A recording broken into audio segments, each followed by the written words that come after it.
Hello, and welcome to Artbeat, a monthly podcast where we get to hear directly from artists and creatives about the inner workings of their practice, what challenges they face as a creative in today's world, and a few fun details along the way. If you're new here, welcome. I would love to hear what you think of today's episode in the feedback and comments below. Please leave a rating, a comment, follow, like, and subscribe. You can find Artbeat on Spotify, Apple, YouTube, and Instagram. Today I'm excited to speak with Glen Gauthier, a collage and mixed media artist, graphic designer, and creative director. Glen is a Louisiana native living and working in Dallas, Texas. He's shown his works nationally and internationally, and on today's episode I'm excited to hear more about a new and more personal series that he's been working on. So let's dive in. Very excited to have you on. And just to start off the conversation, why don't you give a little introduction, who you are, what you do, tell us a little bit about the art that you make. I've been an artist for probably the past 15 or so years. I'm in the advertising industry, so I've been a creative director and art director for, a really long time. And the goal for me is at some point to let art be the full-time thing. So what I'm doing now is I'm just having a real good time in the studio, creating a lot of work in a lot of different directions. And the cool thing is that I am able to channel a lot of that stuff into more personal directions, especially these last few years. And I'm most excited about that and what that has for the future. That's exciting. Speaking as an artist myself, I feel like for a long time, when you get started, you are just creating and you're exploring. Oh, yeah. And it seems like once you start tapping into those more personal areas, that's kind of when you hit it. So that's exactly great that you're in that era. Yeah. And probably what I should have said up front is I'm a collage artist. So with that, there's a lot of physical, hand work that gets done. And I've been doing that for so long, it's like second nature for me. And the idea of creating personal stuff out of that, there are times when it can be a challenge. And I've found that a lot of my work was personal, even though I didn't realize it going into it. And a lot of that stuff ends up coming through anyway. So more recently, I've been a lot more, attuned to that and actually taking notes and having time where I can figure out what is it that I'm going through at the moment. Where have I been as a kid? What am I doing now as an adult? And how the artwork brings out a lot of that stuff. So there's a fair amount of time travel that happens. I like that theme in your work. I watched one of your short videos on YouTube and an artist talk that was on your link tree. So that was good. Yeah. Both of those talks. So I love that theme, and we'll talk a little bit more about that later. But you're not originally from Dallas, are you? No, originally from South Louisiana. When did you come to Dallas? What brought you here? I've been here for a little over 10, 11 years. Before here, we were in Austin for 8 years. So we've been out of Louisiana for almost 20, just working at a few different ad agencies and design studios. And then the artwork kind of started for me in Austin in our garage, which I converted to a studio. And ever since then, I've done studio in-house. And right now I'm in a studio in the Cedars neighborhood, which is perfect because with a lot of my materials, it can get fairly messy. And I used to relegate it to a bedroom, and now I let it spread out into the studio. I prefer to paint in oil. I've dabbled in watercolor, and I need to explore acrylic more, but that's one of my excuses because my studio is my apartment that I live in. And so that's been my biggest thing that's kind of like holding me back. The biggest excuse is like not wanting to make a mess. So it's really nice to have a space that's dedicated just for that. And you use it as sort of a gallery as well, right? Exactly. Yeah. Yeah. I'm fortunate in that I'm in this shared space, but the whole front section of the building is my studio and it's air conditioned. So that's great, especially now. The back section is shared by 6 or 8 ceramic artists. So they've all got all of their, pottery wheels and all of that crazy material back there. But yeah, I take the front part, and having that AC is pretty awesome. That's great. Have you had any studio visits or shows out of the space? Yeah, just about every year I participate in the Cedars Open Studios. And that's been going on for probably 20 years, but I've been involved probably the last 5 or 6 years.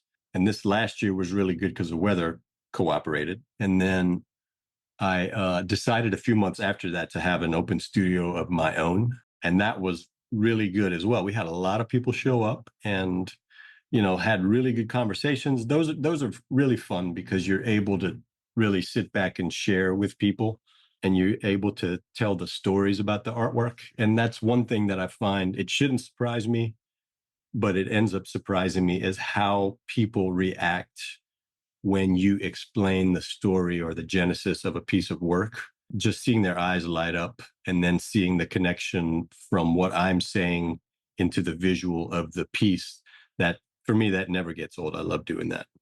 So you love that. That's Yeah. that's good. It sounds like you probably have a lot of experience talking about your work and explaining it.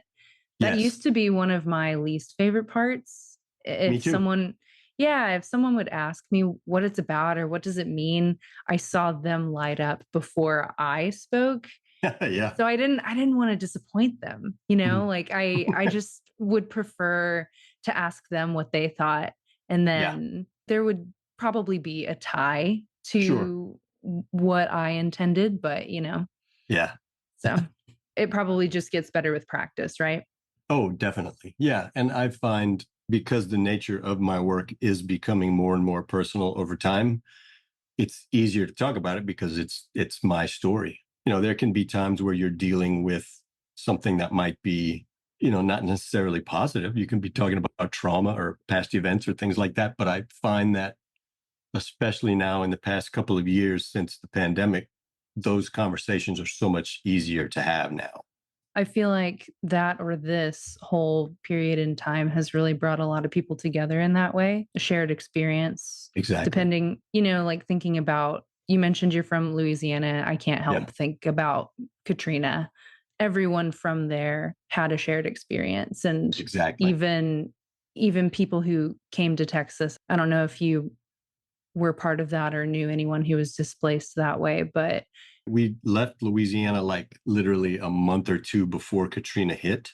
wow. So we were in Austin at the time and we went and volunteered downtown and were able to host people who had come on buses. So because we know what it's like to be in the middle of one. We've had the power out, we've had the trees fall, the Mhm. leaky roofs and all of that. So being able to help people who are going through that when you've done it yourself, that was really good for us. Yeah. So tying it back to just 2020 and COVID Yeah. and this, I mean, honestly, just the way that it changed our entire world and how everything Yep. works. I mean, we're still navigating that. And so that's a Yeah. good point that you bring up, that those conversations are easier to have now. And I think that's a good thing in a way for a lot of people, in a lot of, I say cultures just because I've lived in Texas my whole life and I don't know, but Yeah. I feel like it's kind of common in circles that I've run into not really talk about things. Don't talk about troubles, just stay Yeah. positive and don't spotlight it, don't highlight it, and Right. don't work through it either. So Yeah. that's becoming more of a norm.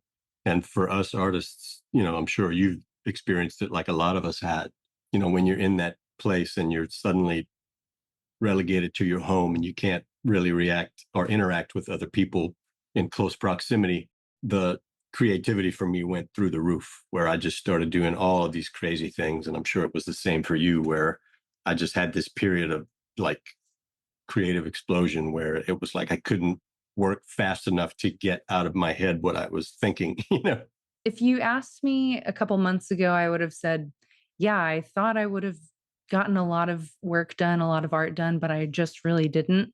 But Yeah. in reality, what I did was I explored other things. Like Nice. I also play music and am interested in Hmm. that. So I played a lot of music at home and just explored different things. I was on Instagram a lot. Yeah. So tried some different things. And I have an Instagram for this podcast now too. So I'm still Yeah. working on that. And all of that can feed back into the visual art that I do. I'm kind of still easing back into it. And Yeah. yeah, that's why I wanted to start conversations like this in my personal life, but also through the podcast. I kind of did that simultaneously. That's kind of one of the goals that I have here, is to That's insert awesome. myself back into it. Thanks. Well, thank you for doing it. I'm sure myself, I love the fact that you're doing it, and it gives me a platform to talk about my work. And I'm sure everyone else that you have interviewed so far is probably thinks the same exact thing. Yeah, thanks. I really love connecting people, and I've I've followed a lot of these people like on social media for a while, or met them through various art events too. So Right. just wanting to have those conversations, might as well bring them all together and do something Exactly. a little more with it, like step it up a little. So thinking back to when, I guess, you remember first being creative or expressing yourself in that way. What did that look like? How old were you? Growing up in my home, my mom was an artist, and she still is. She's 91 years old, and she still paints and does commissions.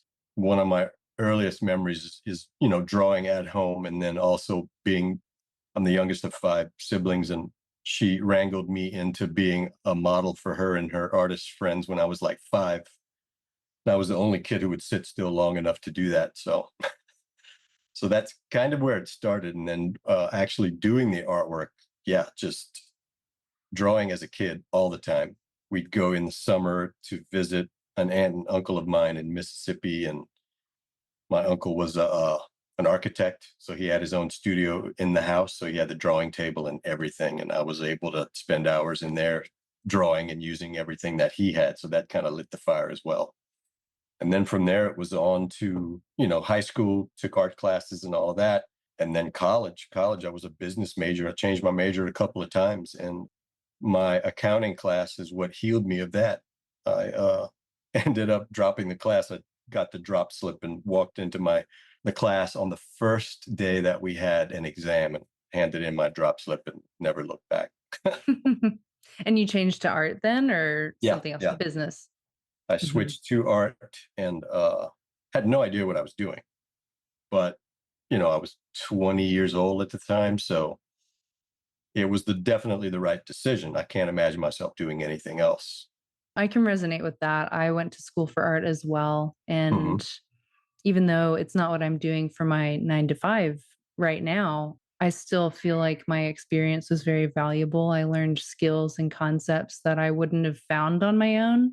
Right. I know you can teach yourself almost anything nowadays through the internet, YouTube, tutorials Sure. and everything, but there was that community aspect of it that Oh, I that's wouldn't trade major. for anything. Yeah, I wouldn't trade it. And live in-person critiques with, in my case, fellow students and professors that I respected and held Yeah. very high in regard for their opinions and their Right. talents. Yeah, Yeah, it was that, just definitely the same for me in art school.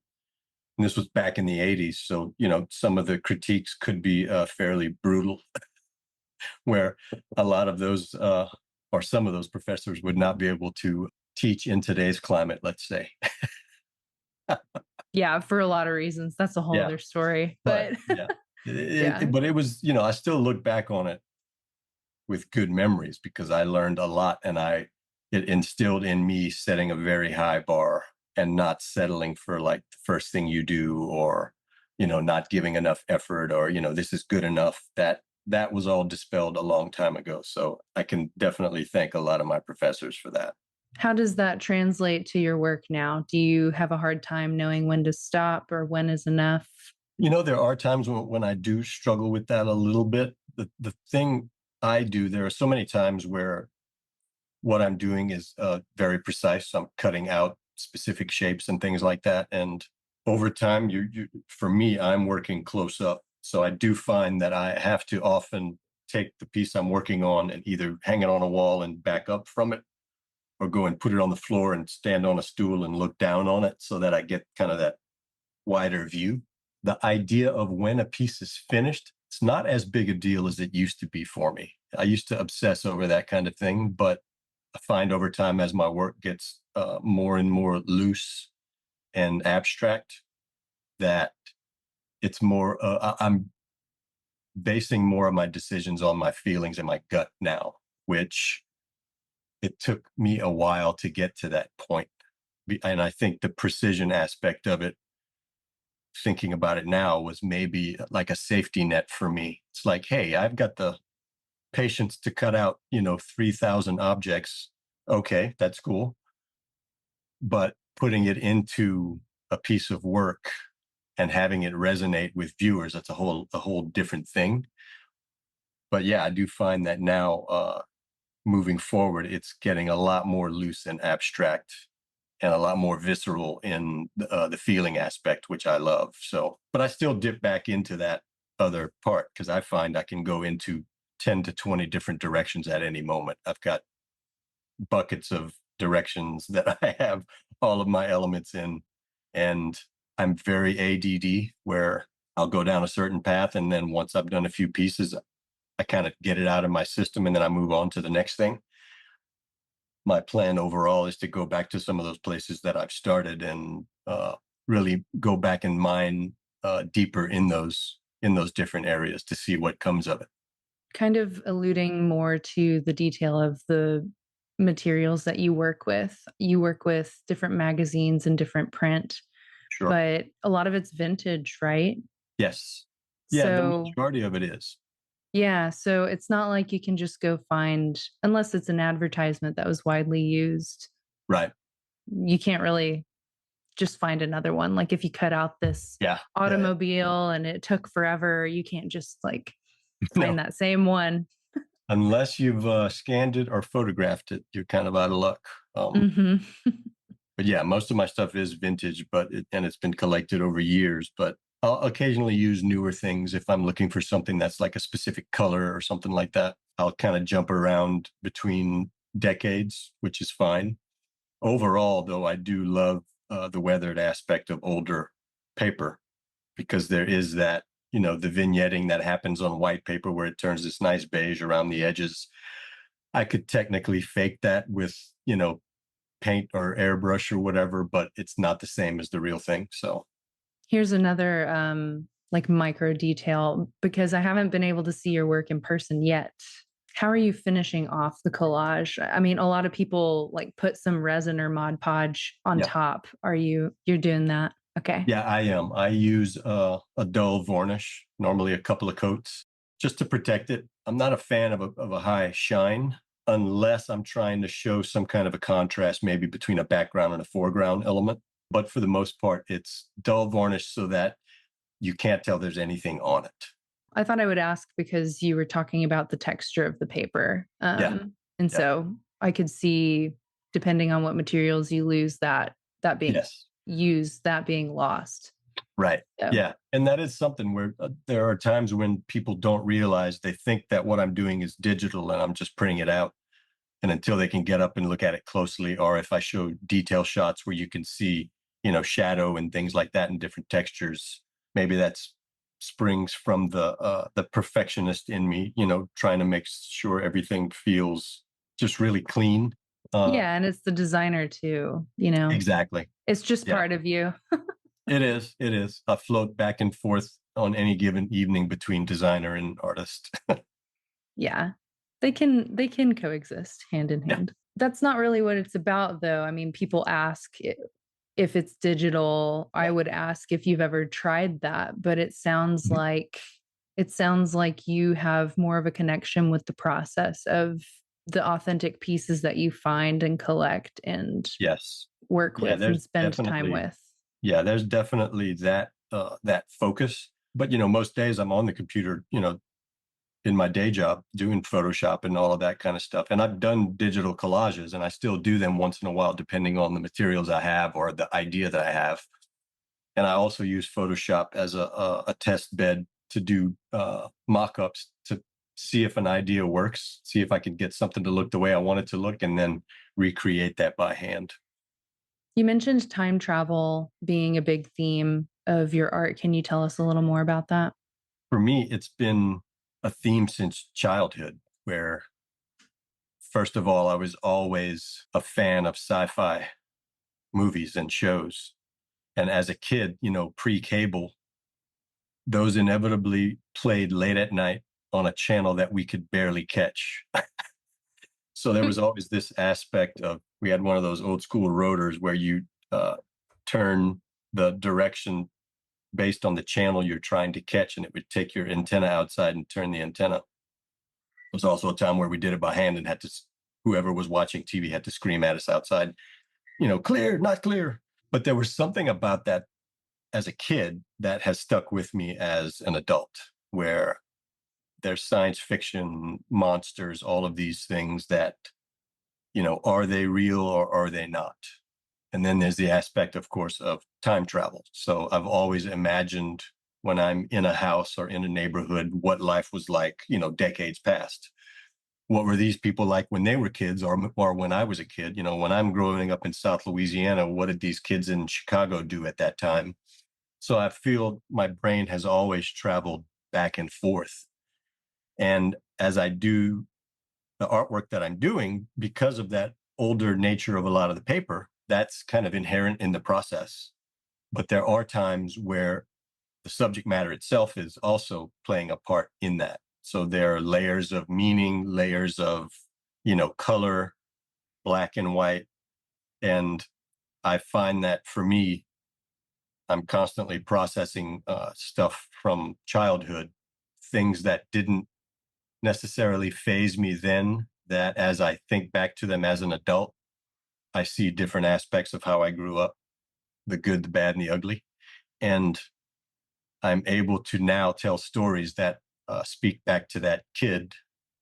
And it's almost like I'm doing therapy on myself as a child, but then I'm also looking into the present and in the future of what it's going to be like, when I'm older. So I feel like I'm constantly traveling back and forth. And there's something about time.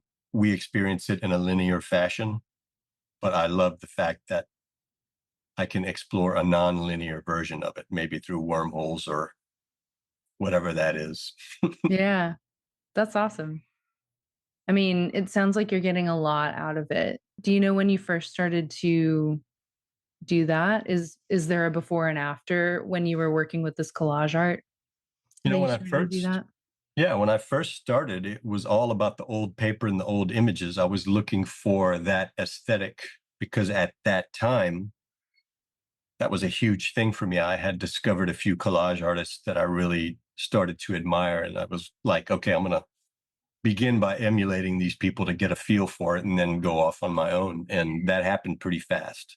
And I am still a fan of the older materials. But like I said earlier, I am also mixing in newer stuff. And it's really all dependent on what a particular piece of art is calling for. I feel like they're speaking to me, telling me I need older, I need newer, I need a mixture of both. And I try to just keep my mind open to that, because there are so many times when I can get so into the process where everything else, I'm not thinking about anything else but what I'm doing. And that can be good, but it can also be a negative if you don't stop once in a while and step back and look at the piece and see if it's resonating with you in the way that you originally intended.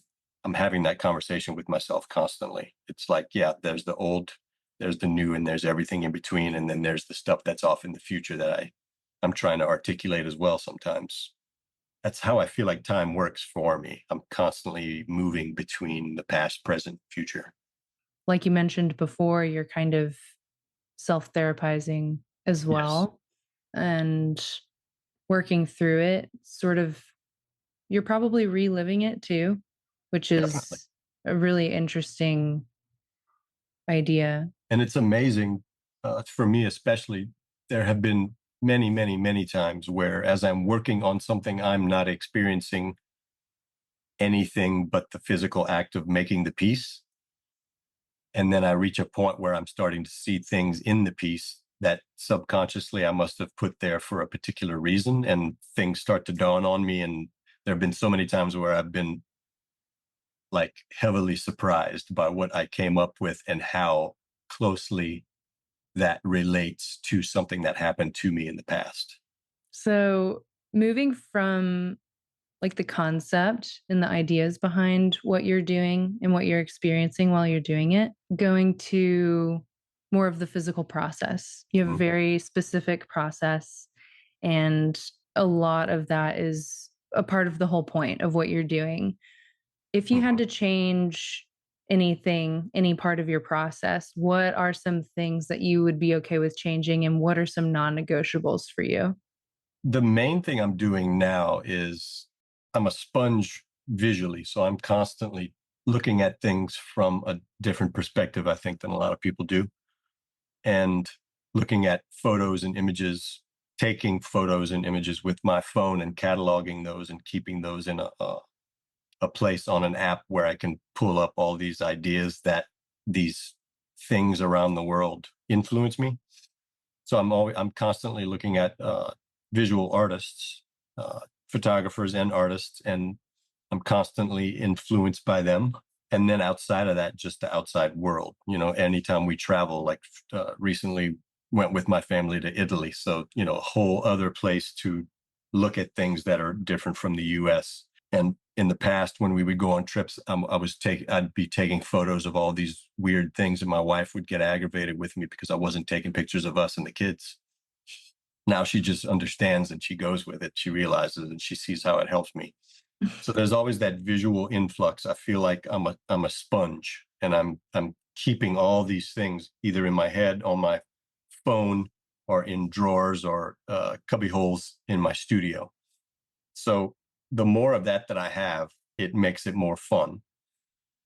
One thing that I feel like I realized about my work is the vast majority of the materials I use, I already have in my studio. There are certain times where I'm looking for something specific and I don't have it and I have to go out and find it. So whether that's a garage sale, estate sale, or getting on eBay or wherever to find a specific thing. And I've done that, and that's great. But 9 times out of 10, I have an idea and I need these certain elements, and I have something of what I need in the studio. So it's good to know that.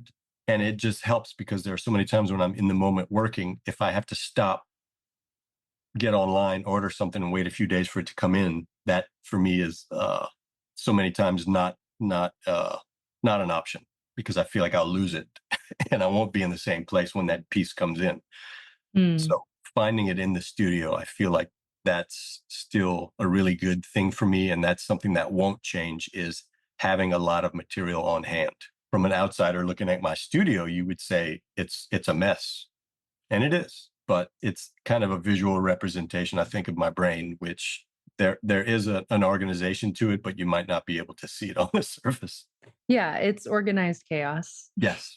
I love what you said about not taking pictures of the right thing. When I was little and we went on vacation, I think my grandparents would give us all a disposable camera.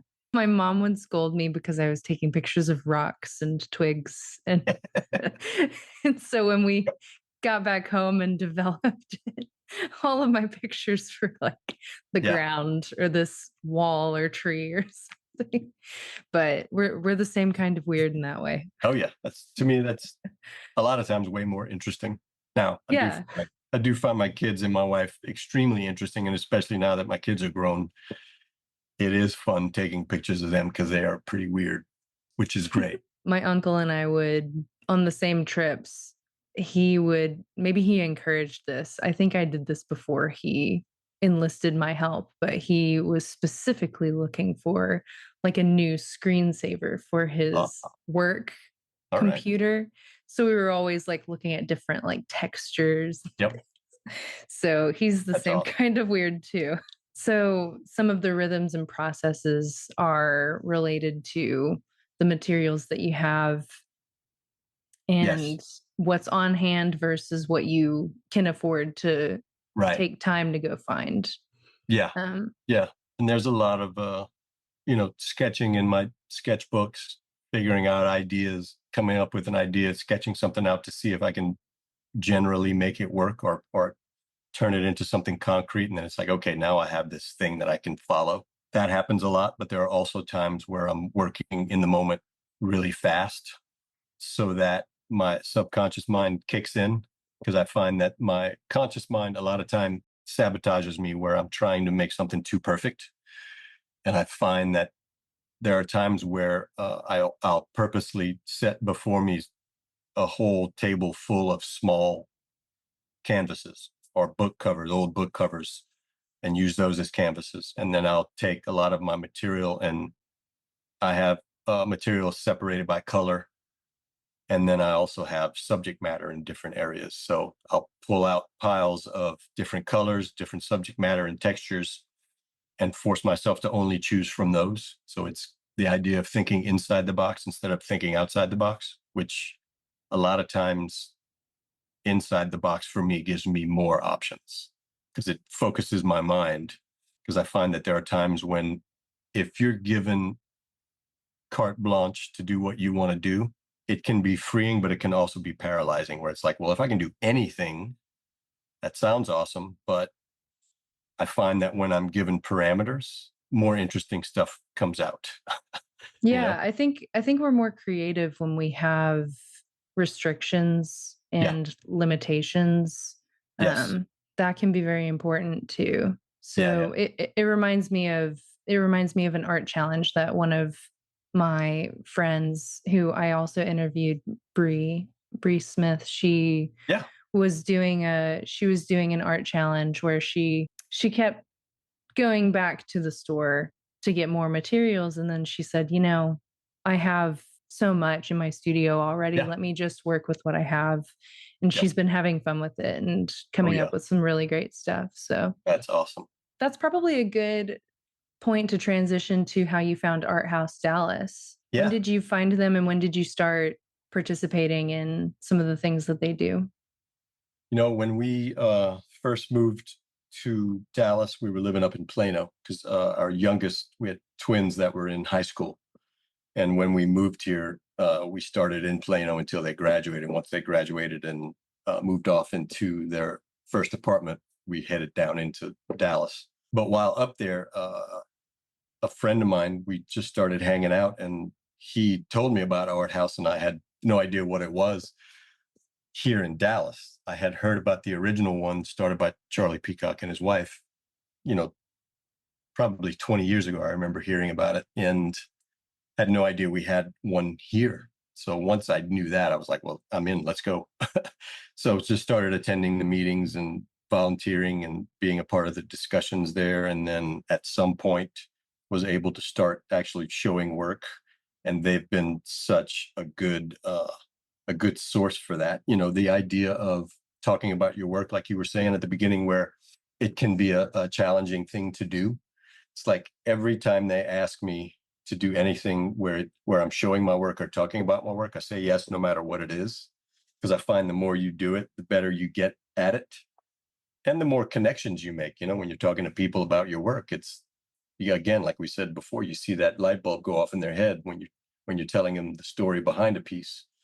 So I found that that's really, really helpful. And just the idea of artists, writers, theater people having a place where they can get together, not feel crazy, have an audience of people who are like-minded, where you're able to share your ideas in a space that's safe.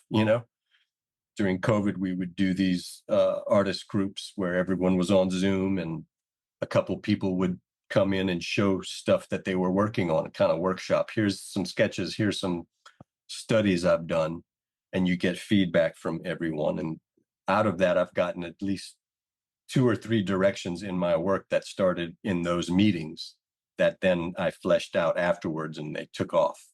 So just having that space where you can show your stuff to someone, get feedback, get realization that you're not crazy, that's a valuable Yes. thing. That's one of the biggest parts, just knowing that we're not crazy. Yeah. It's the Oh, yeah. most valuable piece. I think so. In this next year, is there anything with Art House or otherwise that you're looking forward to? Any shows or things that you're participating in? I've shown my work a couple of different times in Fort Worth. And through that and through the other art fair, when the other art fair came to Dallas the first time, 2 or 3 years ago, I did that first show. And I met this woman who owns a gallery in Fort Worth. She also owns an advertising agency. And we struck up a conversation, and she ended up buying work from me. And I was able to show work at her place. And then over time, I was like, look, you know a lot of gallery people, you know artwork, you know all of it. Would you consider like repping me? Because I've never had that before. And she agreed. So we just started this a couple of months ago, and we're still kind of feeling our way, or at least I know I am. She knows what she's doing.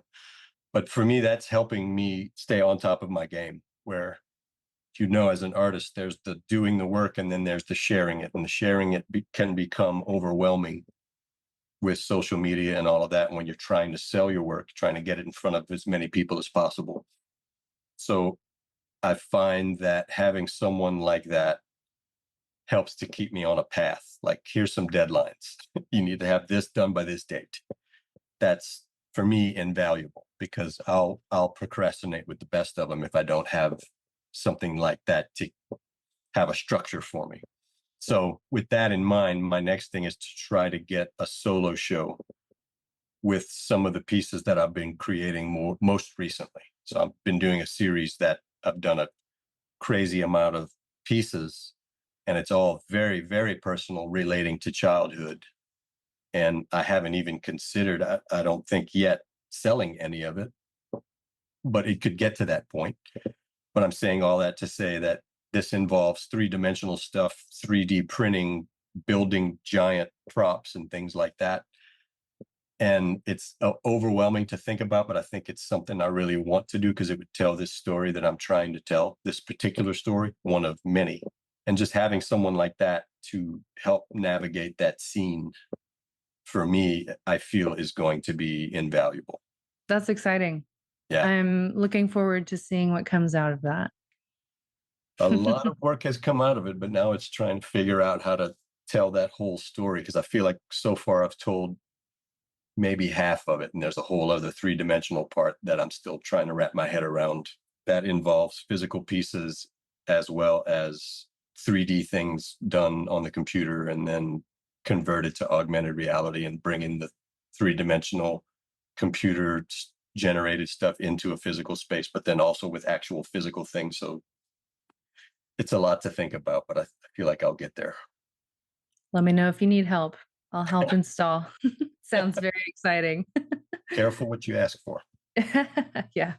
So is your work on display at this Fort Worth gallery right now? No, not right now. They have a lot of rotating works that happen there. The place where you can see my work most often is in the Cedars at Full City Rooster, the coffee shop. Michael Wyatt, from the beginning, when I first met Michael, even before we moved to Dallas from Plano, he's always been such an advocate for me. He allows me to just hang whatever I want in his place, but he's always one of those who has a good eye for art, and he'll curate shows within the coffee shop. And then he'll also bring the neighborhood together, which I feel is such a great thing for the Cedars. It's a neighborhood that's really experiencing a renaissance, and I hope that the developers don't get carried away and tear down too many homes and build too many McMansions. But with that, I find that I love the neighborhood because my studio's there, and it's a quick trip from home there. It's only like a 5-minute drive. And just being in that space and in that atmosphere, for me, is like it gives me a jolt, because I feel like I'm surrounded by like-minded people. It feels like what my artwork feels like. It's can be old, can be kind of funky and weird, and that's kind of what the Cedars is, which I love. Yeah. That's awesome. I went to school near Houston, and there's a couple of places that are funky like that Exactly. come to mind. That's where the community is, right? Exactly. It embodies everyone who's a part of it. So Yeah. So on the topic of selling your art, getting it in front of as many people as possible, you've worked with the gallery a little bit, hopefully more in the future. I saw that you sell your art on a few different websites. Society 6 and Saatchi was what I saw. Is there anywhere else? I have it on my website, first of all. I've got work on Saatchi as well, and I've sold pieces to people around the country there. Society 6 was more of a new thing, like an experiment where I wanted to see if I could take a subset of my work and start to license it. But I found out that, I guess like a lot of artists, just how much work it takes to do that, but also how hard it is to actually get eyeballs onto your work there. So unless you're a really well-known artist, you're in a sea of, 100,000 other artists. So it's like finding a needle in a haystack. So for me personally, it hadn't worked yet, and I haven't really put much time in it lately. But my website has been great. Instagram has been great. I've thrown stuff up just to see what people thought of it and have people message me saying, I want that piece. It's like, Wow. okay. And then there's another online marketplace called Westcover that they cater to interior designers and people, regular consumers also. And it includes visual art like mine, but it also includes furniture makers, interior designers, woodworkers, all these different aspects of creativity. And I've had a few people reach out and almost sold two. So I have hope for it. Yeah. Because I love that aspect of it. If I can get in front of interior designers, I love that. That and curators and people who will do kind of the searching and the curating for businesses or homes. I've done a few commission pieces through those kinds of folks. And the more contacts I get like that, the better, because I love creating my work from scratch for me and then having someone love it and buy it. That's incredible in one way. And then I also love working on commissions where they're looking for something in general in a direction.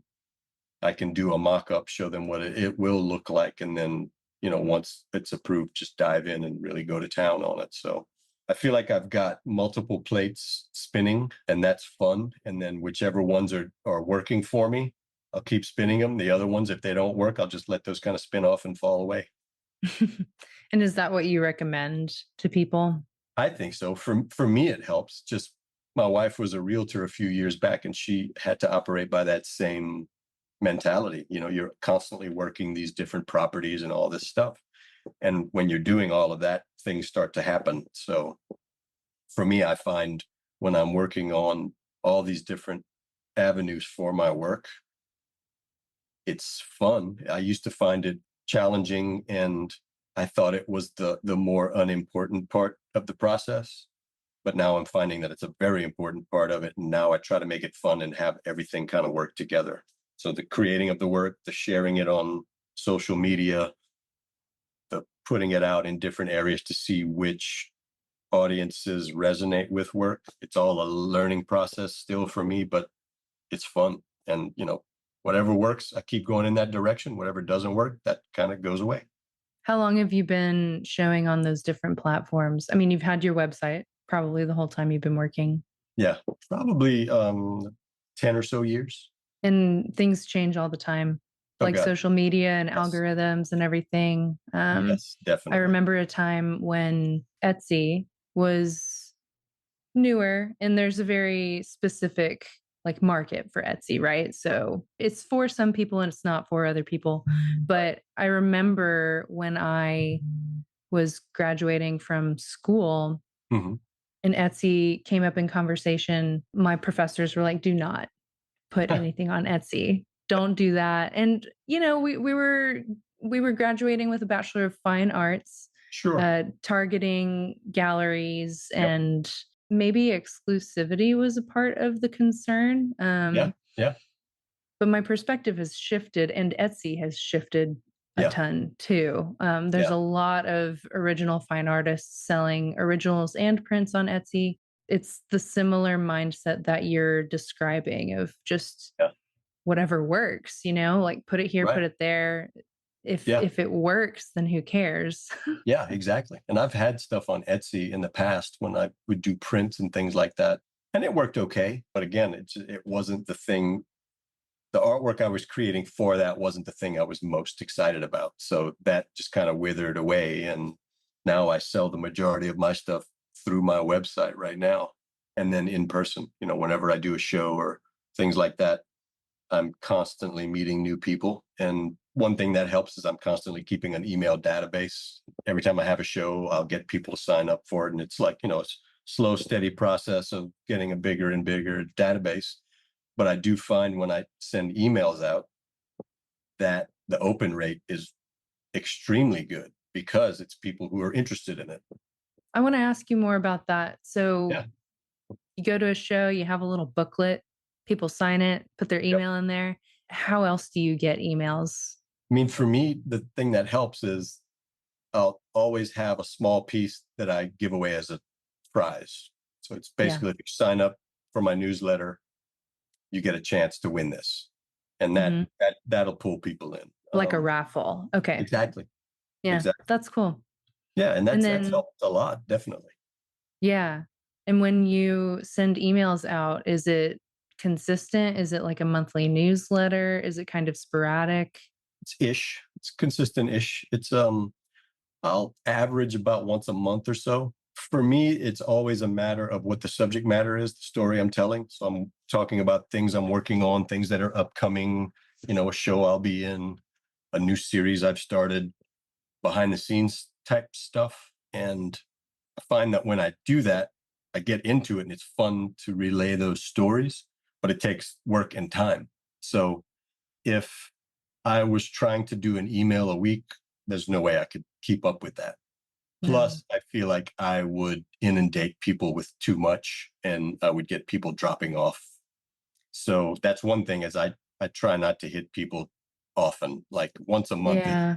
about as much as I want to do because I Quality know over what it's like. quantity, right? Yeah, I know what it's like getting inundated with email. And that's the last thing I want to do is be that guy.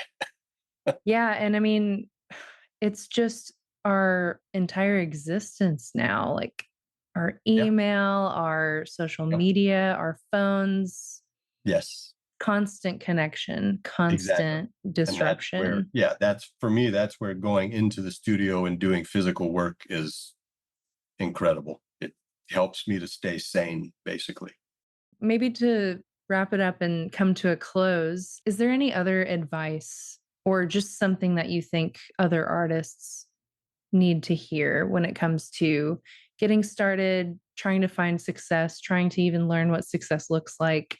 What Yeah. is something that you've learned or resonates with you that you think people need to hear? The biggest thing I've learned in the past probably 5 years has been I am my audience, first and foremost. The work I do it to make me happy. I do work where the subject matter is stuff that interests me. The visual direction is something that interests me. The story I'm telling is my story. And I'm finding that the more I'm able to do that and not worry about sales, the sales happen.